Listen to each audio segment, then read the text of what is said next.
Former President Rodrigo Duterte's lead lawyers said there was a compelling argument to throw out the International Criminal Court case against the former president before it even comes to trial. In an interview with Agence France Presse on Sunday, March 30, Duterte's lead counsel, British-Israeli lawyer Nicholas Kaufman, said he hopes to stop the case before the ICC confirms the charges against Duterte by arguing that the court cannot exercise its jurisdiction. Kaufman said the Philippines' withdrawal from the court had become effective well before an investigation was authorized. On March 17, 2018, former President Duterte withdrew the Philippines from the Rome Statute, the treaty that established the ICC. However, the withdrawal from the court took effect precisely a year later. Kaufman said that as the defense counsel, he thinks that the jurisdictional argument of Duterte's case is compelling and should succeed before the court. Kaufman added they hope to persuade the court's judges that they cannot exercise its jurisdiction over the case. Kaufman also said that a confirmation of charges hearing, where the prosecutor and defense first lay out their evidence, won't proceed if the judges rule in their favor. However, when the court issued its arrest warrant for Duterte, it noted that the alleged crimes took place while the country was still an ICC member. The confirmation of charges hearing for the former president's case is scheduled on September 23, 2025. Another likely critical issue for the defense will be Duterte's arrest on March 11 and his rapid handover to the ICC in The Hague. According to Kaufman, he views the arrest of the former president as kidnapping. He explained that the former president was not given due process and was just slung over to The Hague, Netherlands. Kaufman said that during the arrest, the former president should have been brought before a judge before he was thrown onto a plane and dumped in The Hague. Furthermore, Kaufman also said that the arrest of the former president was a political hit job. According to Kaufman, the current government in the country ended up in a situation where they need to get former President Duterte out of the country's picture. The former president is facing a charge of crimes against humanity for murder he allegedly committed during his administration's war on drugs.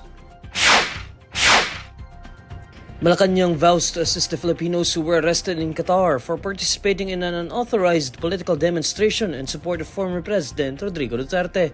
The Department of Foreign Affairs previously reported that 20 Filipinos have been arrested for suspected unauthorized political demonstrations in Qatar. The rally in Qatar was among the demonstrations held by the former president's supporters during his birthday on March 28. In a briefing on Monday, March 31, Presidential Communications Office Undersecretary Claire Castro says the Philippine government immediately sent a labor attaché and a lawyer to assist the arrested Filipinos. Nung araw po na ito ay napabalita, agad-agaran po ang embahada natin po ay tumulong po agad. Nagpadala po ng labor attaché, isa din pong lawyer para po malaman at mapaglaban ang kanilang mga karapatan.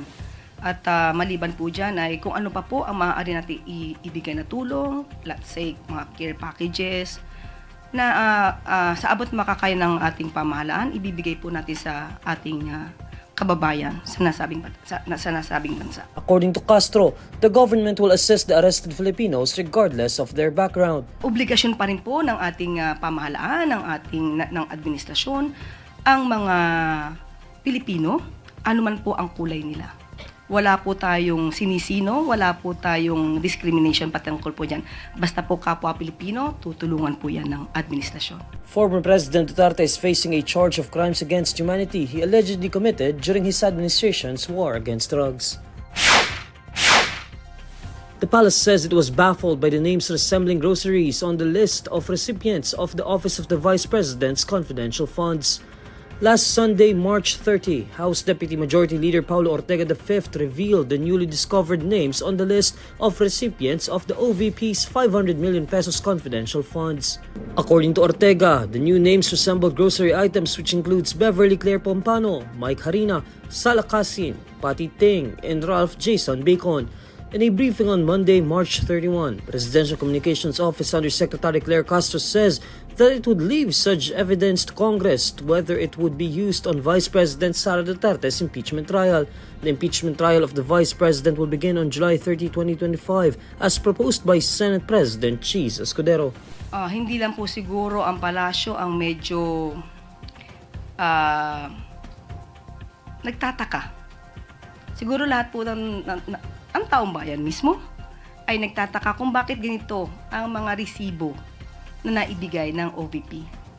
At ito po mga ebidensya na po yan ay ilalaan na lamang po natin at ipapaubaya natin sa House of Representatives at sa Senado kung ito'y gagamitin man sa impeachment trial. The country is not yet prepared to face a magnitude 7.7 earthquake like the one that struck central Myanmar last March 28, according to the Office of Civil Defense.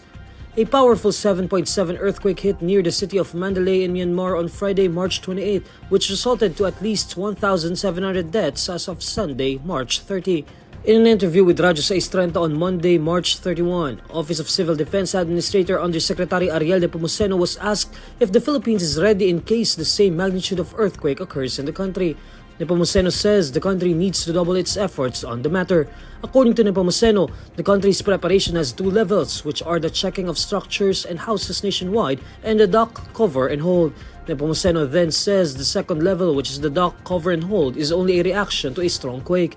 Nepomuceno stresses that the checking of structures and houses nationwide is more important to assure that establishments, structures, and bridges are strong enough to sustain the ground shaking caused by an earthquake. Meanwhile, Presidential Communications Office Undersecretary Claire Castro says the palace is directing local government units to conduct building inspections and enforce stricter issuance of building permits amid renewed fears of the so-called Big One. Sa mga local government units, sa atin din po na sa idinidemand po natin hanggat maaari po na yung mga building officers nila ay magsagawa po ng mga inspection kung maaari at maging mahigpit din po sila sa pagbibigay ng mga permits sa pagpapagawa ng mga buildings na magiging maaaring hindi ganon katibay. According to a preview of a special report by the risk assessment and consultancy firm PSA Philippines Consultancy Incorporated in 2019, at least 52,000 may die and 500,000 others may sustain injuries if a 7.2 magnitude earthquake hits Metro Manila. More expensive petroleum products will greet motorists in the first week of April, with oil companies raising prices by more than 1 peso per liter beginning Tuesday, April 1. In separate advisories, Sea Oil, Petrogas, Clean Fuel, and Shell Pilipinas announced the per liter price of gasoline would climb by 1 peso and 40 centavos. Both diesel and kerosene will also see increases of 1 peso and 20 centavos per liter. According to Jetty Petroleum Incorporated President Leo Bellas, the price surge could be blamed on supply and trade war risks concerns, which included the United States' new sanctions on Iran and tariff threats on Venezuelan oil buyers.